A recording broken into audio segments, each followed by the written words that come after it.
Hayit namozi yilda 2 marta o'qilganligi uchun hammani ham yodida qolavermaydi.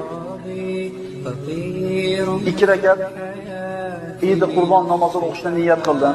Xolis Alloh uchun imomga iqtido qildim deb niyat qilgandan keyin Alloh akbar deb takbir aytib qo'l baylanadi. Qo'l baylanib sana o'qiymiz, auzu basmalani aytmay turamiz. Sana o'qigandan keyin yana 3 marta Alloh akbar, Allohu akbar, Allohu akbar deb uchinchisida qo'lni baylab turib, keyin Fotihani o'qiymiz. Demak, birinchi takbir tahrimadan keyin, sanodan keyin 3 marta takbir aytamiz. Ikkinchi rakatga turib, ikkinchi rakatda Fotihasi bilan Zam surasini o'qigandan keyin rukuga ketishdan burun yana 3 marta Allohu akbar, Allohu akbar, Allohu akbar deb turib, 4-chi Allohu akbarda yana rukuga ketamiz. Demak, boshidagi birinchi takbir tahrimadan keyin 3 marta aytiladi. Ikkinchi rakatda rukuga ketishdan burun 3 marta takbir aytiladi. Inshaalloh namozda oldin yana bir takrorlagan bo'lamiz inshaalloh.